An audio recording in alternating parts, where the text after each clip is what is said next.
Sani na moni elo tozangisa awa tuchi awa même les TV peut-être ozongela eza ba idée asika ndé comme il est tout tapé na terrain non OK bat ba et senga nini donc les que c'est ma famille, c'est mon frère, c'est la famille. Zo Solander to be bana rapé to bongisa to Solander to bi tune to Solarango ya Fifi TV za elo on a bino na ina pesa bino o peut-être ngana zwa pendant ba ne bili na mutema moko o ka pesa nga idée abino Relantino c'était comment d'abord rencontre na les Ketchou en tout cas rencontre na les kananga loba on a benga on est ba loba les destins zalara moi je connaissais les Ketchou déjà na YouTube à sala mamune à l'époque biso to na pe o tcha ba vidéo na biso na Elenya Congo bino les Ketchou pa na ko tcha ba aida ndenini e mo les Ketchou atali biso gagi mo na mona kiza bino mbosa ki yango banini aida gagi mo boye o aida obina be abino comme ça. Alors, le biboyat, vous avez aussi là. Aïda na programme na Aïda pour tourner gag. Aïda déjà un programme déjà les Ketchou tourner les gags. Tant que les Ketchou sont na Aïda, elle a tali biso obino mbosa les gag mo bina mona ki wana. Le biboyat. Aïda pas cela o batuna ngai. Il est capé bongo to qui n'est pas ensemble na ba les Ketchou na butu na je pense to kabana ba minuit hein. Et ta va côté sa vidéo le lendemain nango ça mardi. Tout ça ba toi to komi pe les Ketchou ba gag yango bo. Na to no s'attendre que to okuta metteur en scène okuta mutumo à l'époque on a dit merci quand on filmer. Les Ketchou beau salade, beau créer. Tu fais mitoyer ba tikeli biso charge. Mais tu vas neuf sonner créer journée na moi ba gag, tu créer moi 5 gags. Après si les Ketchou bien, tu vas non ça la moi chaque mardi, au moins mardi bien bonne semaine moi tu tourner à 2 fois. Tout ça nana. Tu y a une fois, tu es 2 fois après 3 semaines et comment qui est normal. Moi les Ketchou moi peut que tu as volonté, tout ça makambo. À concert en le roi liboso après tout ça gag moi héritier je pense.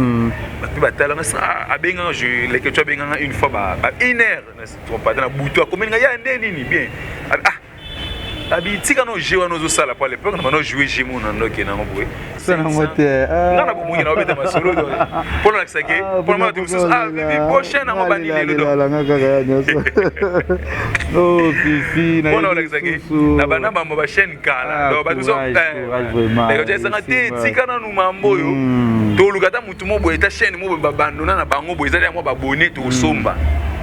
les que tu as bisanga à l'époque déjà bon OK tu as énergie tu es négatif en tout cas les pesa les que babina bima déjà quoi ne lo bara porte étendard donc il mutate car image négative tu tout ba il y a Fifi déjà c'est négatif il y a Vivi c'est négatif tu as vu c'est négatif donc négatif était kanga parce que négatif c'est bon mamunyo so mon bon na zongela na nu idée wana et puis avant ça chaîne na considérer 2 personnes faut se le dire les Ketchou nati mumba o baza ba frère na considérer trop na les Ketchou na zino na mani na fungola chaîne ezane oh les Ketchou bisinga c'est le moment que tout ça là na minute déjà moi kombo za batu ba sepela na so sali loko na yo déjà ils en a facilité talibo so na so na mumba même na vengi mumba ndeni no mona mumba bisinga oh abina minute so sali bina sali chaîne sika na créer le mamutu abina minute déjà moi level les a bien so bandi pe loko et qui non normal.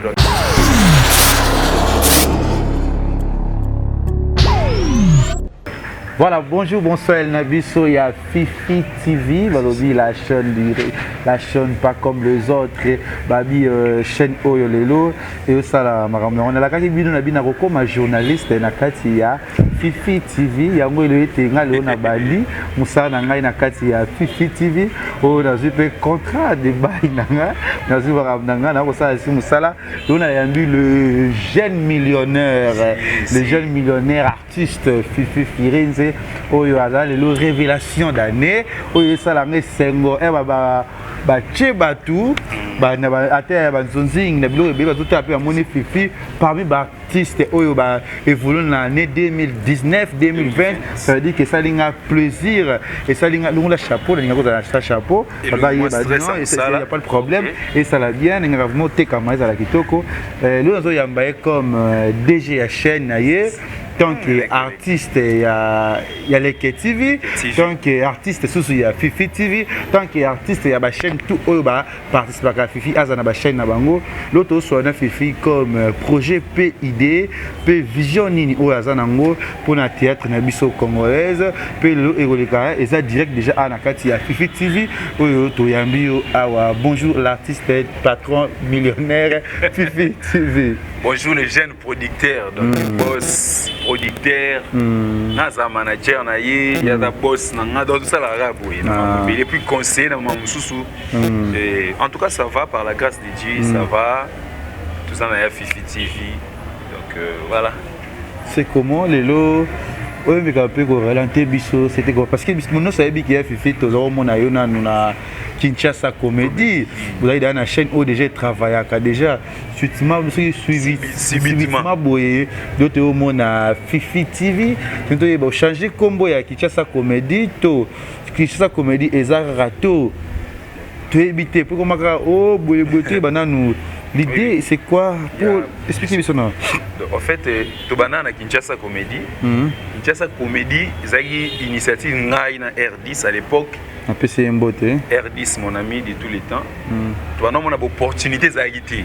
total qui est bien nzonzingi pe yaka o rêver au ça makambo mais parce que espace mon na to fait des fautes ba tout mais oyebani na ntende zalaka to créer ce que tu vas no ça plus biso mo ngai Aïda et puis Nkela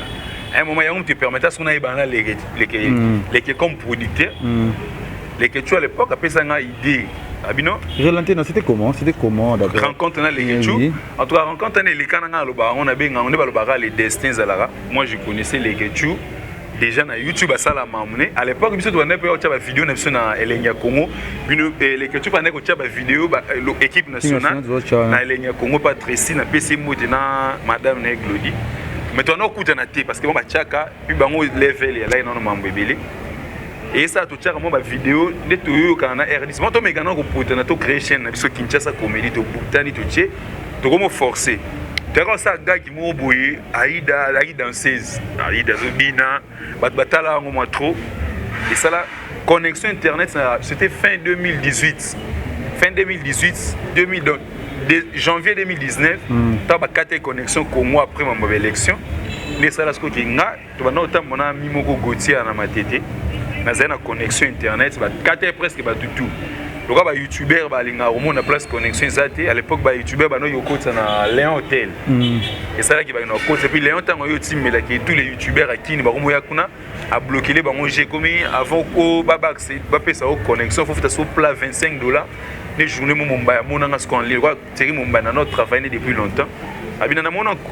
aux en qui ni tenir singa na qui au neni yo ça la internet c'est notre connexion mon arabe oh to ko côté na pe lo ngabi oui ok na zoya ya bino ya nata ya bien les Ketchou à côté na bosse deux personnes soit Zaka en tout cas image climat na matete moi place siège na monsieur Zaka journal on a bien ça Aïda ba Aïda zana ba code na e kotara ba tara ba période on ba code ya ki mais moi soit mon ezati na bien ina c'est ya kana na connexion avec ko code ba code ayi ba va na biso code koti à l'époque soit Aïda pe j'ai comme ya déjà Aïda toi moni pe les Ketchou na que Aïda ndenini et moi que toi tali gagi mona mona ki zabino mbosaki yango banini Aïda gagi mo boye o Aïda obina bino comme ça alors lobi boya pe osela na Aïda na programme na Aïda pas tourner gag Aïda déjà programme de na les Ketchou tourner gag tant pe les Ketchou so na Aïda e ka tali pe biso obino mbosali gagi mo bina mona ki wana lobi boya Aïda pas solo batuna ngai il est capable bongo to qui n'est pas ensemble na ba les Ketchou na butu na je pense to kabana ba minuit et ta ba côté sa vidéo le lendemain na ça mardi tout ça lui ba que toi to komi pe les Ketchou ba gag yango bo na to no s'attendre que to okuta metteur en scène to okuta mutumo à l'époque ça na dit merci quand to filmer les Ketchou bo salade bo créer to fan mitoye ba tikeli biso charge ne to ba neso no ko créer journée na mo ba gag to créer moi 5 gag après si les Ketchou bien to ba no sala moi ta chaque mardi au moins mardi bien bonne semaine mo ko to tourner ta 2 fois to sangana to yo ya une fois to 2 fois après 3 semaines et comme qui est normal moi les Ketchou moni pe que to cha volonté tout ça makambo à concert en le roi liboso après tout ça gars moi héritier je pense puis batala a benga je les Ketchou benga une fois ba 1 heure tu pas dans butu a combien ya ndeni bien abi tika no jouer no zo sala pour l'époque no jouer jemo na ndoke na ngobwe les Ketchou oh na jemo zo sala wana eza mabete mais mi teka le roi jeune union sont normal et ça abi o jouer bien o savez maman normal mais ba tu veux ba comprendre té na tali moi commentaire na moni moi des commentaires na rappel na vidéo ngo mutu pas après nous ça la boy OK conseil liboso les que tu appelles ça nga yango wana par rapport ya jeune nga mais quand peut ko bumisa jeune yo longola zonga na jouer normal comme jeune tout et ça le plaisir. C'est comme ça que c'est parti. Na ba ina pe ko jouer après un temps les tu as ça deuxième idée abi ah ne bo sa chaîne boye ba ni penza na nuti ils a fardo liko na bino vous avez la chaîne entre temps il faut luka ba mbongo mamutu fardo ezala pourquoi beaucoup abi woti kana na ma chaîne oh to se concentrer quoi nga visibilité za na legative wa to ça no bagage et que tu veux quoi visibilité ça to tchano maele mon ki maele ozana maele to tcha maele awa so ki lobby au pesa au steka mi na lobby chaîne les gars tu as vu ça au plus ta bibo ça to se concentrer ah bi lobby abi na ko te gelota na ko so milota na bato ba proposer ba chaîne YouTube ça déjà tam sous moi chaîne moi ça moi c'est na ko mo ngina obeta masolo do pour la sake pour moi tu ah bibi bo chaîne na mo bani le do oh fifi na pour la sake na bana ba mo ba chaîne kala do ba tu so les gars tu as te tikana nu mambo yo to lukata mutu mo boye ta chaîne mo ba bandona na bango boye za mo ba bonner to somba les que tu as vu à l'époque déjà bon ok tu as énergie tu es négatif en tout cas les pesa wana il y a conseiller na fier que na za nominé na relève parce qu'il na bundi to banda 2000 donc ano ezaki ba prix na biso to ba mérite mo boye ba tout atali ki so to même bande na ba collègue en tout cas ya fifi mérité vraiment au bundi trop to tomboli to tiene d'autant pour les TV les autres images les ba bina déjà quoi ne le bara porte étendard donc il mutate car image négative tout tout ba ah il y a fifi déjà c'est négatif il y a vivi c'est négatif tu as vu c'est négatif donc négatif était kanga puisque c'est que négatif c'est bon mamunyo so mon bon na zongela na nous idée wana et puis avant ça chaîne na considérer que deux personnes faut se le dire les ketchu na tingi mumbaya o baza ba frère na considérer trop na les ketchu na zuna na mwana ina fungola chaîne oh les ketchu bisinga c'est le moment où tout ça là on a minute déjà moi combo ça bato ba se pela na so sali loko na yo déjà ils en a facilité dans le bosso na so na mumbaya même na vengi mumbaya ndeni no mone mumbaya singa oh abina minute so sali bina sali chaîne sika na okrelo mamutu abina minute déjà moi level les a bien so bandi pe loko et qui non normal donc tant yo qui à moins qui est normal tant pe na lancer boy bato belé à FFI TV donc quand le baki na moi ba boni ba ya et puis beaucoup de gens aussi bah s'attendent depuis il y a FIFA ça la chaîne na mais c'est pour na bango ya trop tôt même éviter na banana nga mambango déjà kala na non c'est non na se positionner na mité kana no temps que ya fifi pour les luttes ah ya fifi ata 60% ba yebinga ou batala ta ba théâtre ba yebanga ah ya fifi to yebi ça là oui ba yebi mambo ça là donc c'était le moment na moi que moi je suis maintenant prêt il y a ça chaîne na pesa batuma munanga siko merci ya fifi Firenze ya fifi TV to peso ka ba fleur bokra ba fleur to mo déjà ba artiste belé ba zo soutenir yo ba pi bezo les kaleka déjà et ça déjà bien le déjà tous les la bisonnier surtout la chaîne comme après parce que vous déjà le tournage a évolué le tournage de tournage bien que c'est pas facile il faut budget déjà aux producteurs mamotali film les émissions tête am so rôle capé mutupa film ça faut dépenser tout ça la dernière négative de bien dépenser to bandé déjà ba tournage to c'est to comme après na mois babilo ko ba senga poto perdre pété les investissements tout ça là to débuter ba tournage na moi ba moyen de bord na ba o nzamba sunaka donc toujours mais capé ko bunda tout ça moi ba tournage en gege voilà ce que ba film ko bando le quand tu débuter nazo projectant pour na décembre en fait de décembre tu tiens ce date mais moi décembre les temps tout pousse na on a abonné pe bazo poussa tout ba ça moi maman soit bien stratégie on te la répéter ça pour déjà dans un tournage zo plein de choses ça déjà film après tournage ça va film na ça là va film mon ça moi qualité na ça na maé l'expérience déjà na négative na ça là va film donc maman tali film ezate que on na bandi sika non je le fais déjà na bi film nezara na bi peloni public et yo senga to s'attendre na on a minute donc je vais faire aussi quelque chose dans bataille quoi il y a fifi dans la négative jusqu'au bon faut sa différence entre négative et maman ya fifi TV faut différence c'est la pas ba mona ke ezaka négative bisté tam so ba bon négative comme ezaka sima so check non faut moi différence que bon pour ça négative mail la négative na améliorer muke na ba sani na moni pelo to za awa to chi awa ou même négative peut-être to zongela eza ba idée asika ndé comme il est to taper na terrain non OK ba boss et senga nini il y a des gens qui sont traités que non fifi abebani na le ketchu yango asali chaîne yango moni kuna boye le ketchu azo tourner te boye fifi abimi mwana mabe alinga trahir le ketchu boye tu éviter mais quand expliquer dans nos bateaux parce que tu dois comprendre pété makambo ngoti siko yo ebikande ba les hommes ba baloba réalité na bateau ba ebi kutu déjà na lo ba bien parrain chaîne na ngeza le ketchu parrain na chaîne la le ketchu donc même la stratégie nous soutient que non boité parce que mais ngana côté ça film ma moko ta mususu pona ki le que tu habité ou dépenser là zelana no système qui est bien comme c'est ba nous zonga do le que tu mamnanga ça là on a muté mamoko donc à mon on quoi mamnaé ya fifité ko ça non ko côté non film était sikoyo to kene nanu to poussa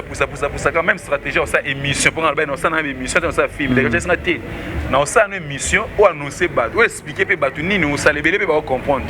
aux officiellement to lo bango nana le que tu nazala ku tous les jours le que tu nana produit le TV nana produit le TV au le monde soit découvrir nga batu ku bazara mo so direct que ça mi na village pas na ba singa ozanga ate ozara ni na ngozara ça pour dire que image na ngeza coller na le que tu et en plus maman Nicole je pense au sola na mutali bossa conseiller nga journal annonce na ko annoncer ba artiste maman on a sali chaîne YouTube elles sont au sali chaîne abi ko négliger l'activité abi singa master no bundeli fort abi lelo